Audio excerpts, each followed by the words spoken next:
தங்கம் வாங்க ஈஸ்ட் ஹேம்லக்ஸ் விஜுவலர்ஸ். வணக்கம், இது ஐபிசி தமிழின் இன்றைய முக்கிய செய்திகள்.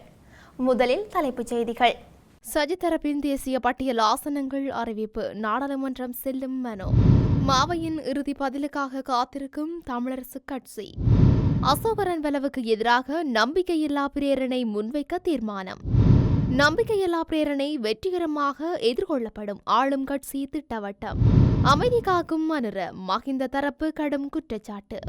உயர் நீதிமன்ற நீதியரசர்களை நியமிப்பது தொடர்பிலான வழக்கு தள்ளுபடி.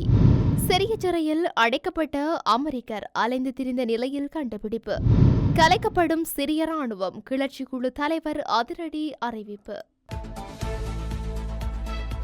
தொடர்பான விரிவான செய்திகள். ஐக்கிய மக்கள் சக்தியின் 4 நாடாளுமன்ற உறுப்பினர் பதவிகளுக்கான வெற்றிடமான தேசிய பட்டியல் பெயர்களை தேர்தல்கள் ஆணைக்குழுவிற்கு அனுப்பி வைக்கப்பட்டுள்ளன. இதன்படி முன்னாள் நாடாளுமன்ற உறுப்பினர்களான தமிழ் முற்போக்கு கூட்டணியின் தலைவர் மனோ கணேசன், சுஜீவ சேனசிங்க, ஸ்ரீலங்கா முஸ்லிம் காங்கிரசின் செயலாளர் நிஷாம் காரியப்பர் மற்றும் அகில இலங்கை மக்கள் காங்கிரசின் மொஹமட் இஸ்மாயி மொஹாட் ஆகியோரின் பெயர்கள் குறிப்பிடப்பட்டுள்ளதாக தெரிவிக்கப்படுகின்றது. கடந்த நாடாளுமன்ற தேர்தலில் ஐக்கிய மக்கள் சக்தி கட்சிக்கு 5 தேசிய பட்டியல் ஆசனங்கள் பெற்றுக் கொண்டிருந்த நிலையில் அதில் ஒரு ஆசனம் கட்சியின் பொதுச் செயலாளர் ரஞ்சித் மத்தும பண்டாரவுக்கு வழங்கப்பட்டிருந்தது. இதேவேளை குறித்த தேசிய பட்டியல் ஆசனங்களுக்கான பெயர் பட்டியலில் ஸ்ரீலங்கா முஸ்லிம் காங்கிரசின் செயலாளர் நிசாம் காரியப்பரின் பெயர் உள்ளடக்கப்படாமல் அதனை தேர்தல்கள் ஆணைக்குழுவுக்கு அனுப்புவதற்கு நீதிமன்றம் தடை உத்தரவு பிறப்பித்திருந்தது. இந்த நிலையில் நிசாம் காரியப்பரின் பெயரை உள்ளடக்கி தேர்தல்கள் ஆணைக்குழுவுக்கு ஐக்கிய மக்கள் சக்தியின் தேசிய ஆசனங்களுக்கான பெயர் பட்டியல் அனுப்பி வைக்கப்பட்டுள்ளது. இலங்கை தமிழரசு கட்சியின் தலைவர் பதவியில் இருந்து விலகுவதாக அறிவித்துள்ள மாவை சேனாதிராஜாவின் தீர்மானம் தொடர்பில் அவரிடமிருந்து இறுதி பதிலொன்றை பெற்றுக் கொள்வதற்கான காத்திருப்பு நீடித்திருப்பதாக கட்சியின் உள்ளக தகவல்கள் தெரிவிக்கின்றன. தமிழரசு கட்சியின் தலைவர் பதவியில் இருந்து விலகுவதாக கடந்த அக்டோபர் மாதம் 7ஆம் தேதி மாவை சேனாதிராஜா எழுத்து மூலமாக கட்சியின் பொதுச் செயலாளரும் நாடாளுமன்ற உறுப்பினருமான வைத்தியர் சத்தியலிங்கத்துக்கும் யாழ் மாவட்ட நாடாளுமன்ற உறுப்பினர் சிவஞானம் ஸ்ரீதரனுக்கும் அனுப்பி வைத்திருந்தார். இருப்பினும் குறித்த காலப்பகுதியில் நாடாளுமன்ற தேர்தல் பிரச்சார செயல்பாடுகள் தீவிரமடைந்தமையால் மாவையின் கடிதம் உத்தியோகபூர்வமாக கிடைக்கவில்லை என்றே கட்சியின் நிர்வாகம் அறிவித்திருந்தது. எனினும் தேர்தல் நிறைவடைந்ததன் பின்னரான காலத்தில் கடந்த நவம்பர் 14ஆம் தேதி மாவை சேனாதிராஜாவுக்கு பொதுச் செயலாளர் வைத்தியர் சத்தியலிங்கம் கடிதம் ஒன்றை அனுப்பியுள்ளார். அக்கடிதத்தில் தலைமை பதவியில் இருந்து மாவை சேனாதிராஜா விலகுவதாக அறிவித்துள்ள கடிதம் கிடைத்தது என்றும் அந்த முடிவில் தொடர்ந்தும் இருக்கின்றீர்கள் என்பதை 14 நாட்களுக்கு அறிவிக்குமாறும் குறிப்பிட்டுள்ளார். எனினும் தற்போது வரையில் மாவை சேனாதிராஜா தரப்பிலிருந்து எந்தவிதமான பதிலளிப்புகளும் கிடைக்கவில்லை. ஆகவே கட்சியின் யாப்புக்கு அமைவாக முக்கிய பதவி நிலைகளில் இருந்து ஒருவர் விலகும் பட்சத்தில் அடுத்த கட்ட நடவடிக்கைகள் தொடர்பிலான தீர்மானத்தினை எடுக்க வேண்டிய நிலைக்கு தள்ளப்பட்டுள்ளதாக கட்சியின் நிர்வாகத்தினர் குறிப்பிட்டுள்ளனர். இந்த நிலையில் நாளைய தினம் வவுனியாவில் கூடும் மத்திய செயற்குழு கூட்டத்தில் இவ்விடயம் சம்பந்தமாக ஆராயப்படும் என்று அறிவிக்கப்பட்டுள்ளது. பொதுஜன பெரமுன கட்சி சபாநாயகர் அசோக ரன்வலவுக்கு எதிராக நம்பிக்கையில்லா பிரேரணையை கொண்டுவர தீர்மானித்துள்ளதாக அறிவித்துள்ளது. அக்கட்சியின் பொதுச் செயலாளர் சாகர காரியவசம் ஊடகவியலாளர் சந்திப்பின் போது இதனை தெரிவித்துள்ளார். சபாநாயகருக்கு எதிரான நம்பிக்கையில்லா பிரேரணையை தனது நாடாளுமன்ற குழுவினூடாக சமர்ப்பிக்க தீர்மானித்துள்ளதாக அவர் குறிப்பிட்டுள்ளார். அத்துடன் இந்த தீர்மானத்திற்கு முழு எதிர்க்கட்சியினரும் அரசாங்கத்தின் மனசாட்சியுடன் உறுப்பினர்களும் பங்களிப்பார்கள் என எதிர்பார்ப்பதாக சாகர காரியவசம் சுட்டிக்காட்டியுள்ளார். சபாநாயகர் அசோக ரன்வலவுக்கு எதிராக எதிர்க்கட்சிகள் நம்பிக்கையில்லா பிரேரணை கொண்டு வந்தால் அதனை வெற்றிகரமாக எதிர்கொள்ள தயார் என ஆளும் கட்சி தெரிவித்துள்ளது. ஆளும் தேசிய மக்கள் சக்தி அரசாங்கத்தின் பிரதி அமைச்சர் நாமல் கருணாரட்ன இந்த விடயத்தை தெரிவித்துள்ளார். சபாநாயகருக்கு எதிராக எதிர்க்கட்சிகள் கொண்டுவர உத்தேசித்துள்ள நம்பிக்கையில்லா பிரேரணை குறித்து மீள்பரிசீலனை செய்ய வேண்டும் என தெரிவித்துள்ளார். தற்போதைய அரசாங்கத்திற்கு நாடாளுமன்றில் 3/2 பெரும்பான்மை பலம் உண்டு என அவர் குறிப்பிட்டுள்ளார். இவ்வாறான ஒரு பின்னணியில் எதிர்க்கட்சிகளின் நம்பிக்கையில்லா பிரேரணைக்கு எவ்வாறான பதில் கிடைக்கும் என்பது பற்றி கவனம் செலுத்த வேண்டும் என தெரிவித்துள்ளார். தமக்கு எதிராக எழுந்துள்ள குற்றச்சாட்டுகள் தொடர்பில் சபாநாயகரின் கூற்றினை கருத்தில் கொண்டு செயல்பட உள்ளதாக குறிப்பிட்டுள்ளார். மேலும் நம்பிக்கையில்லா பிரேரணை கொண்டு வருவதற்கு இது பொருத்தமான காலம் கிடையாது என பிரதி அமைச்சர் நாமல் கருணாரட்ன தெரிவித்துள்ளார். எனினும் எதிர்க்கட்சிகள் கொண்டு வருவதாக கூறப்படும் நம்பிக்கையில்லா பிரேரணையை வெற்றிகரமாக எதிர்கொள்ள தயார் என அவர் குறிப்பிட்டுள்ளார்.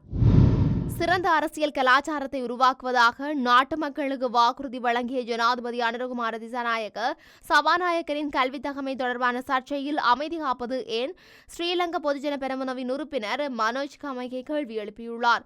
மேலும் இந்த அரசியல் கலாச்சாரத்தை நாட்டு மக்கள் எதிர்பார்த்தார்கள் என கேள்வி எழுப்பிய அவர் சபாநாயகர் பதவிக்கான கௌரவம் மலினப்படுத்தப்பட்டுள்ளது என்றும் குற்றம் சுமத்தியிருக்கின்றார். முன்னாள் ஜனாதிபதி மஹிந்த ராஜபக்சவின் பாதுகாப்பு முழுமையாக குறைக்கப்பட்டுள்ளது.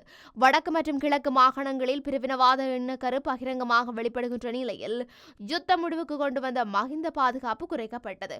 பொது தேர்தலின் போது மஹிந்தவின் பாதுகாப்பு குறைக்கப்பட்டது. இவ்விடயம் குறித்து கேள்வி எழுப்பிய போது முன்னாள் ஜனாதிபதிகளின் பாதுகாப்பு எவ்விதத்திலும் குறைக்கப்படவில்லை என்று ஜனாதிபதி செயலகம் அறிவித்திருந்தது. அத்தியாவசிய உணவுப் பொருட்கள் தட்டுப்பாடு தொடர்பில் அனைவரும் கவனம் செலுத்தியுள்ள பின்னணியில் ராஜபக்சவின் பாதுகாப்பு தரப்பிலிருந்து 116 பாதுகாப்பு உத்தியோகத்தர்கள் நீக்கப்பட்டுள்ளமை முறையற்றதொரு செயல்பாடாகும் என்றார். முன்னாள் ஜனாதிபதி ரணில் விக்ரமசிங்கவினால் முன்வைக்கப்பட்ட பரிந்துரைக்கு அரசியலமைப்பு பேரவை அங்கீகாரத்தை வழங்க வேண்டும் என்று கோரி சட்டத்தரணி ஒருவரினால் தாக்கல் செய்யப்பட்ட அடிப்படை உரிமை மீறல் மனு சட்ட செலவுகளுடன் தள்ளுபடி செய்யப்பட்டது. மேன்முறையீட்டு நீதிமன்றத்தின் தற்போதைய தலைவர் நிஷங்க பந்துல குணவர்த்தனவை உயர் நீதிமன்ற நீதியரசராக நியமிப்பதற்கு முன்னாள் ஜனாதிபதி ரணில் விக்ரமசிங்கவினால் பரிந்துரை முன்வைக்கப்பட்டது. குறித்த பரிந்துரைக்கு அரசியலமைப்பு பேரவை அங்கீகாரத்தை வழங்க வேண்டும் என்று கோரி சட்டத்தரணி ஒருவரின் அடிப்படை உரிமை மீறல் மனு தாக்கல் செய்யப்பட்டது. இந்த நிலையில் நீதியரசர்களான பிரீதி பத்மன் சூரசேன, அச்சல் வெங்கப்புலி மற்றும் மஹிந்த சமயவர்த்தன ஆகியோர் அடங்கிய உயர் நீதிமன்றத்தின் 3 நீதியரசர்கள் கொண்ட அமர்வு இந்த மனுவை தள்ளுபடி செய்தது. அத்துடன் அரசியலமைப்பு பேரவையின் 3 உறுப்பினர்களுக்கு 1.5 மில்லியன் ரூபாவை செலுத்துமாறு மனுதாரருக்கு உயர் நீதிமன்ற அமர்வு உத்தரவிட்டது. உயர் நீதிமன்ற தீர்ப்பின் மூலம் உயர் நீதிமன்ற நீதியரசர்களை நியமிப்பதில் ஜனாதிபதிக்கும் அரசியலமைப்பு சபைக்கும் எந்த தடையும் இல்லை என்பதும் தெளிவுபடுத்தப்பட்டுள்ளது. பஷார் அல் அசாத்தின் ஆட்சி காலத்தில் கைது செய்யப்பட்டு பல மாதங்களாக சிறையில் அடைக்கப்பட்டிருந்த அமெரிக்கர் ஒருவர் சிரிய நகரில் அலைந்து திரிந்த நிலையில் கண்டுபிடிக்கப்பட்டுள்ளார். ஆசாத்தின் ஆட்சி கவிழ்க்கப்பட்ட நிலையில் அங்கிருந்த சிறைச்சாலைகளில் இருந்த கைதிகளை கிளர்ச்சியாளர்கள் விடுவித்தனர். இவ்வாறு குறித்த அமெரிக்கர் சிறை வைக்கப்பட்ட அறைக்கு சென்ற கிளர்ச்சியாளர்கள் சுத்தியல் மூலம் சிறை கதவை உடைத்து விடுவித்ததாக அவர் தெரிவித்துள்ளார். தன்னை ராஷாவிடம் என்று பின்னர் அடையாளம் காட்டிய அந்த நபர் தலைநகர் டமாஸ்குக்கு அருகில் வசிப்பவர்களால் கண்டுபிடிக்கப்பட்டார். 7 மாதங்களுக்கு முன்பு சிரியாவிற்குள் நுழைந்த போது தான் கைது செய்யப்பட்டதாக டிம்மர்மோன் கூறினார். ஹங்கேரிய அதிகாரிகளின் கூற்றுப்படி அவர் கடைசியாக ஹங்கேரிய தலைநகர் புடாபெஸ்டில் காணப்பட்ட நிலையில் மே மாதம் காணாமல் போனதாக அறிவிக்கப்பட்டது. சிறையை விட்டு வெளியேறும்போது தனக்கு சில நிமிடம் பயம் இருந்தது என கூறிய அவர் தூங்குவதற்கு எங்காவது இடம் உள்ளதா என தான் அதிகம் கவலைப்பட்டதாகவும் கூறினார். எனினும் உள்ளூர் மக்கள் உணவு மற்றும் உதவிக்கான அவரது கோரிக்கைகளை ஏற்றுக்கொண்டதாக அவர் செய்தியாளர்களிடம் குறிப்பிட்டார். பதவி நீக்கம் செய்யப்பட்ட ஜனாதிபதி பஷார் அல் அசாத் நடத்திய கடுமையான சிறைகள் மூடவும் கைதிகளை கொலை அல்லது சித்திரவதை செய்வதில் ஈடுபடுபவர்களை வேட்டையாடவும் திட்டமிட்டுள்ளதாக சிரிய கிளர்ச்சி படைகள் தெரிவித்துள்ளன. அபு முகமது அல் ஜலானி என்று அழைக்கப்படும் கிளர்ச்சி தலைவர் அஷ்மத் அல் ஷாரா முன்னாள் ஆட்சிக்கால பாதுகாப்பு படைகளை கலைப்பதாக கூறினார். அசாத் நடத்திய சிறைகளில் கிட்டத்தட்ட 60,000 பேர் சித்திரவதை செய்யப்பட்டு கொல்லப்பட்டனர் என்று இங்கிலாந்தை தளமாக கொண்ட கண்காணிப்பு குழுவான மனித உரிமைகளுக்கான சிரிய கண்காணிப்பு அமைப்பு தெரிவித்துள்ளது. நாங்கள் சிரியாவில் அவர்களை பின்தொடர்வோம். தப்பியோடியவர்களை ஒப்படைக்குமாறு நாடுகளை கேட்டுக்கொள்கின்றோம். அதனால் நாங்கள் வீதியை அடைய முடியும் என்று அவர் கூறினார். நாட்டின் ராணுவ உட்கட்டமைப்பு மீதான இஸ்ரேலிய தாக்குதல்கள் பற்றி கவலைக்கு மத்தியில் கிளர்ச்சி போராளிகள் அவை எவ்வளவு விரைவாக மறுசீரமைக்கப்படலாம் என்பது தெளிவாக தெரியவில்லை. கிளர்ச்சி குழுக்களால் விடுக்கப்பட்டதை அடுத்து உறவினர்களை தேடி சிரியர்கள் தமக்கு அன்புக்குரியவர்களை தேடி மிகவும் கொடூரமான சைட்னாயா சிறைக்கு விரைந்தனர். இத்துடன் இன்றைய முக்கிய செய்திகள் நிறைவடைகின்றன. தொடர்ந்தும் செய்திகளை அறிந்து கொள்ள IBC தமிழ் நியூஸ் என்ற எமது யூடியூப் பக்கத்தினூடாக இணைந்திருங்கள். நன்றி.